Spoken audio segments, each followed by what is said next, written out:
پھر آگے اللہ تعالیٰ نے گھر کے اندر کا ایک ماحول بتایا، پھر فرمایا وَلَا يُبْدِينَ زِينَتَهُنَّ إِلَّا لِبُعُولَتِهِنَّ أَوْ آبَائِهِنَّ أَوْ آبَاءِ بُعُولَتِهِنَّ۔ اب یہاں پہ قرآن مجید یاد رکھیں، قرآن مجید اللہ کے نبی صلی اللہ علیہ وسلم کی حدیث کو لے کے، اور قرآن مجید اللہ کے نبی صلی اللہ علیہ وسلم کی ہدایت کے بغیر نہیں سمجھا جاتا ہے۔ اب یہاں پہ اللہ تعالیٰ نے فرمایا ہے کہ وہ اپنی زینت کو ظاہر نہ کریں مگر اپنے خامدوں کے سامنے اور اپنے والد کے سامنے۔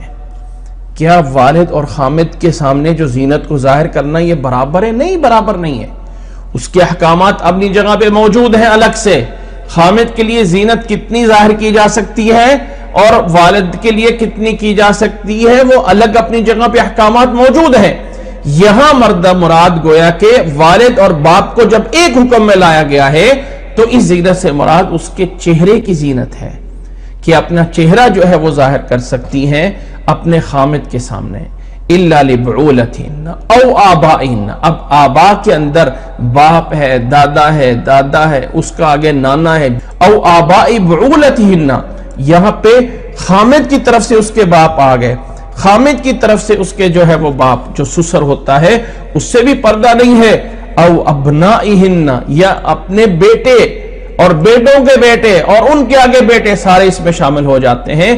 او ابنائی بعولتہن، یا خامد کی اولاد جو کسی دوسری عورت سے ہو سکتی ہے وہ بیٹے اور آگے بیٹوں کے بیٹے۔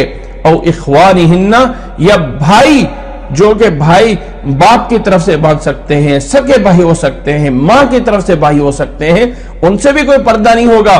او بنی اخوانہن، بنی اخوانہن، بھائیوں کے بیٹے جو کہ بھتیجے ہوتے ہیں، بھتیجوں کے آگے اولاد اور ان کی آگے اولاد ساری اس میں آ جاتی ہے۔ او بنی اخواتہن، بہنوں کی بیٹے، بہنوں کے بیٹے اور آگے بہنوں کے بیٹوں کے بیٹے، یہ سارے اس میں آ جاتے ہیں۔ اور آگے او نسائہن، عورتوں سے بھی، او نسائہن، عورتوں کا آخر ذکر کیوں ہے؟ کیا عورتوں سے کوئی پردہ ہوتا ہے عورتوں کے لیے؟ مومنات کو عورتوں سے پردہ کرنا چاہیے، ہاں عورتوں کو کرنا چاہیے۔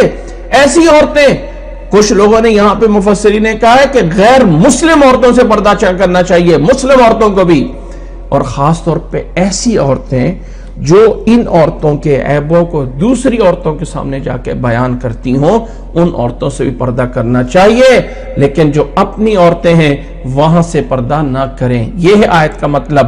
او ما ملکت ایمانہن، یا جن کے دائیں ہاتھ ان کے مالک بنے ہیں، جو باندیاں ہیں، جو غلام ہیں، ان سے پردہ نہیں ہے۔ او التابعین غیر اولی الاربۃ من الرجال، یا ایسے مرد، ایسے لوگ جو تابعین ہیں یعنی دوسروں کے محتاج ہیں، چلنے میں، اٹھنے میں، بیٹھنے میں، غیر اولی الاربہ، جو حاجت والے نہیں ہوتے، جنہیں کوئی ایسی عورتوں کی کوئی حاجت نہیں ہے، کوئی ایسا نہیں ہے۔ یہ اربا بمعنی حاجت کے ہے، اور جیسے موسیٰ علیہ السلام کے واقعے میں سورہ طٰہٰ میں پڑھا تھا نا، جب لاٹھی پھینکی تو موسیٰ علیہ السلام نے کہا، اللہ تعالیٰ نے پوچھا ما فی یدک یا موسیٰ، موسیٰ علیہ السلام نے کہا یا عصایا اتوکل علی واحش بها علی غنمی ولی فیہا معارب اخرى، معارب اخرى، معارب اربت ان کی جمع ہے، معارب۔ موسیٰ علیہ السلام نے کہا نہ تھا نا ولی فیہا معارب اخرى، تو اربہ حاجت کو بولا جاتا ہے، یعنی ایسے لوگ، ایسے کمزور لوگ جو دوسروں کے تابع ہوتے ہیں۔ کچھ لوگوں نے یہاں سے نوکر چاکر بھی مراد لیے ہیں، اصل ایسے لوگ جن کے اندر کوئی خواہش نہیں ہوتی ہے وہ مراد ہے، من الرجال، مردوں میں سے۔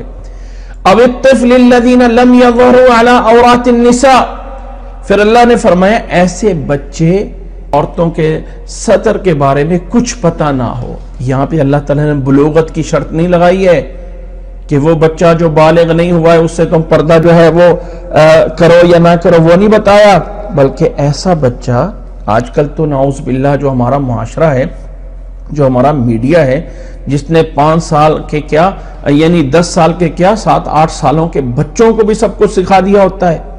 اللہ تعالیٰ نے فرمایا ایسے بچے لم یظہروا علی عورات النساء، جو عورتوں کے عورہ کے بارے میں نہیں جانتے ہیں، نہیں علم رکھتے ہیں، ایسے بچوں سے پردہ جو ہے وہ اتار سکتی ہیں۔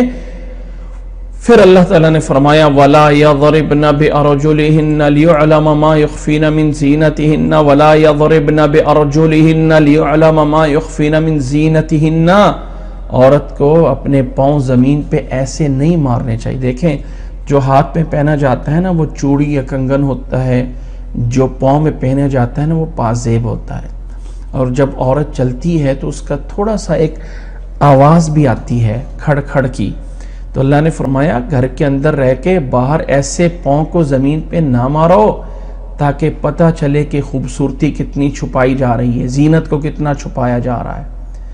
قربان جائیں اس قرآن مجید پہ، الا ما ظاہرہ سے اگر مراد چہرہ تھا پیچھے، تو جو قرآن عورت کے پاؤں کی آواز باہر نہیں جانے دے رہا، کیا وہ کہہ رہا ہے کہ چہرہ دکھا دو؟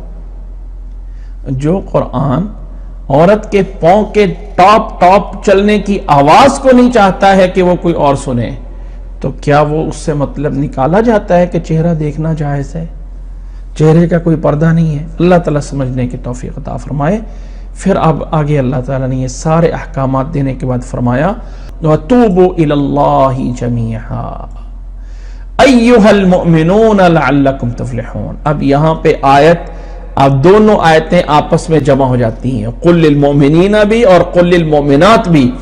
اللہ تعالیٰ نے فرمایا اور تم سب مرد عورت اللہ کی طرف توبہ کرو، اللہ تعالیٰ سے معافی مانگو، ہر ایک سے کمی کوتاہی ہوتی ہے، کوئی انسان بڑا پھنے کھا نہیں ہے، کوئی انسان جو ہے وہ اتنا بڑا نہیں ہے۔ توبوا الی اللہ جمیعا، سارے کے سارے اللہ کی طرف توبہ کرو، ایھا المؤمنون، اے ایمان والو، لعلکم تفلحون، تاکہ تم کامیاب ہو سکو۔ یہاں پہ دونوں کو جمع کر دیا، ایمان والے مردوں کو بھی اور عورتوں کو بھی، ایک مومنین کے اندر اللہ تعالیٰ نے جمع کر دیا۔ وَتُوبُوا إِلَى اللَّهِ جَمِيعًا أَيُّهَا الْمُؤْمِنُونَ لَعَلَّكُمْ تُفْلِحُونَ۔ اب یہاں پہ دو لوگوں کا ذکر نہیں ہے۔ محرم کے اندر جسے ہم محرم رشتے کہا جاتا ہے نا، وہ ہیں اب یہاں پہ جن کا ذکر ہوا ہے۔ نمبر ایک تو اللہ تعالیٰ نے خامد تو ہے، یہ خامد کے علاوہ والد ہے، دادا ہے، یہ سارے ذکر کر دیے۔ پھر سسر کا ذکر کر دیا، آباء بعولتہن، پھر جو ہے وہ بھانجے اور بھتیجوں کا ذکر کر دیا، یعنی بیٹوں کا اور خامد کے بیٹوں کا ذکر ہو گیا، بھانجے اور بھتیجوں کا ذکر ہو گیا۔ آگے جو ہے وہ عورتوں کا دو کا ذکر نہیں ہے، اور وہ ہے ماموں اور وہ ہے چاچا یا تایا، ماں کا بھائی۔ تو اس سائڈ سے ذکر ہے کہ بھانجے سے دوبارہ نہیں ہے، یعنی لیکن نیچے والی سائڈ سے ذکر نہیں ہے، تو یہ اوپر والی سائڈ سے ذکر ہو گیا ہے۔ اور چاچا جو ہے یہ باپ کے قائم مقام ہوتا ہے، اور تایا جو ہے یہ باپ کے قائم مقام ہوتا ہے، اور جن کے بارے میں احادیث میں ذکر موجود ہے۔ اس لیے ان محارم میں ماموں اور چاچا یا تایا بھی اس میں شامل ہے، اگرچہ اس آیت میں ذکر نہیں ہے لیکن احادیث میں ان کا ذکر ملتا ہے۔